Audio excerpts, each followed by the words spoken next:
In this video, I'm going to be going over the top 10 best VS Code shortcuts that will save you a bunch of time. And before we begin, make sure you like this video, subscribe, but now let's get started. Starting off with the first shortcut, which is on how to copy a line. And this shortcut is going to save you a lot of time, which is why I put it as the first shortcut. So you're going to want to select the line that you want to copy, and then you're going to want to hold Shift Alt. And then if you want to copy this line up, then you're going to click on the up arrow. But then if you're going to want to copy it down, then you're going to do the same. So hold Shift Alt and then click on the down arrow. And so you can also use this for JavaScript. Let's say that I had another element, which was an image, and I would want to add this image as a variable. And to save time, instead of writing another line like this, so let image equal to so on, what I would do is I'll use a shortcut, so Shift Alt and then down, and then all that's left to do is change this to image, and then also this right here to image. Moving on to the second shortcut, which is on how we can have multiple cursors. So let's say that we had multiple lines with small things that we want to fix. So we can see that we have a tab here that shouldn't be here. And instead of doing this manually like this, so going to every single line and then removing this tab, what we could do is add multiple cursors. So what you're going to want to do is select one place where you want a cursor to be. So I want one cursor to be here, and then you're going to want to hold Alt and then select another place. So I want another cursor to be here and then here also. And then you can release the tab, and then we can click on backspace and we can see that it's going to work.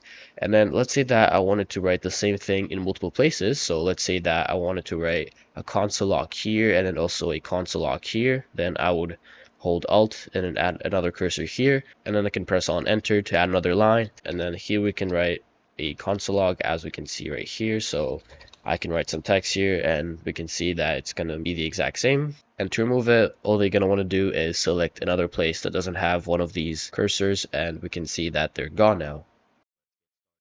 Now moving on to the third shortcut, which is going to be quick open. So let's say that you had a lot of different files and you wanted to open a certain file and you didn't want to look through all of the files and then maybe through the tabs here. Then what you could do is simply click on Control and P.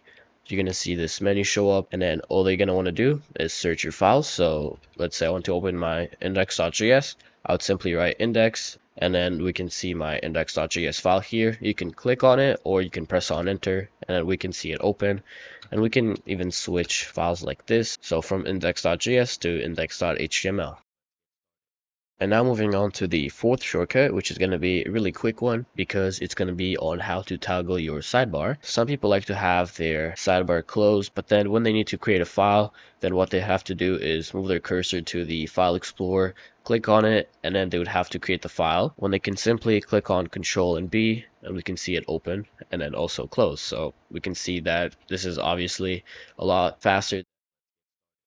Moving on to the fifth shortcut, which is going to be on how you can toggle tabs. So this is really useful for when you have to toggle, let's say, between these two close tabs. So what you're going to want to do is hold Alt and then right or left arrow. It really depends on where you're located. So let's say if I press on the right arrow, we can see that we're going to move to the index.js. And then if I press on the left arrow, we're going to move back here. And so here's an example of how you can use this. So let's say that, again, I made an image here and I wanted to move to the other tab fast. Then what I could do is I could go to the end of the line and then hold Alt and then left arrow. I would go here.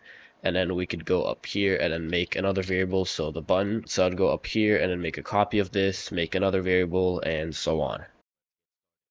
And now moving on to the next shortcut, which is going to be really useful. It has multiple uses, and one of them is opening files from another file. So in here we can see that we have a path to the index.js file, and if we use this shortcut, which is going to be holding Control and then clicking on the link that you're going to have, or let's say function later on, we can see that we're going to have this text that's going to say follow link. By pressing click, we can see that we're going to open the JavaScript file that we had the path to in our HTML file.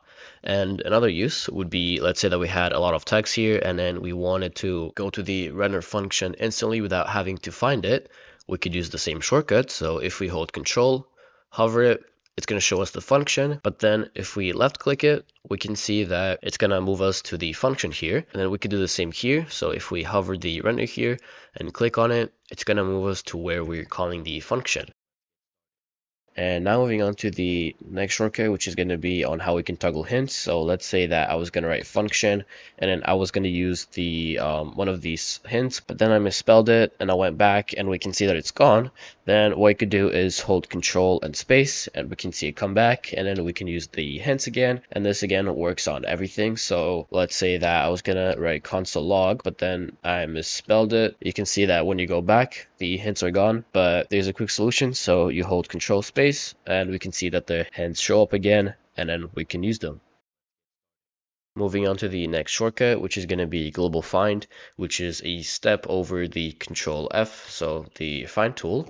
And so the text that you put in the search bar is going to highlight all the same text that you have in the file that you're currently at. So if I write a button here, it's going to show me all of the buttons that I have in my index.js file. And then same goes for the index.js, but I have to manually click on the files. And let's say that you have a bunch of files and you wanted to search for all of the buttons in those files and then find, I don't know, a certain button or, so on. Then what you would do is hold Control Shift and then press on F. And we can see that this menu is going to show up. We can close this now, and it's going to show us all the files with the buttons that we have in this current project. So in the index.html file, we can see that we have it twice, but then in the index.js, we've used it once. And if I remove it from here, we can see that it's going to disappear from this menu. And now moving on to the next shortcut, which is going to be a really useful one, and it's on how you can move, let's say, this line, so this script to the header without having to cut it and then paste it in here. So you'd want to select the line or just have it selected like this, and then you would hold Alt, and then if I want to move it up, I press on the up arrow like this, and we can see that it's going to move up. And so if you hold it, we can see that it's going to move a lot faster. And so you can move it up or you can move it down like this.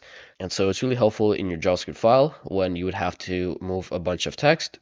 So what you could do is select, let's say, these 3 lines, and then I would hold Alt and then move this whole function over here. And so then I could add some space here and then make it look nicer. And we can obviously move it back like this and then add some space between. And now moving on to the next shortcut, which is how you can delete a line. And this one's going to be really fast, but it's going to be really helpful. It's going to save you a lot of time.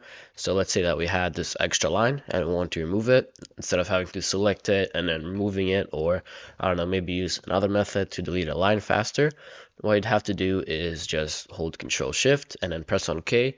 And we can see that it's gone now.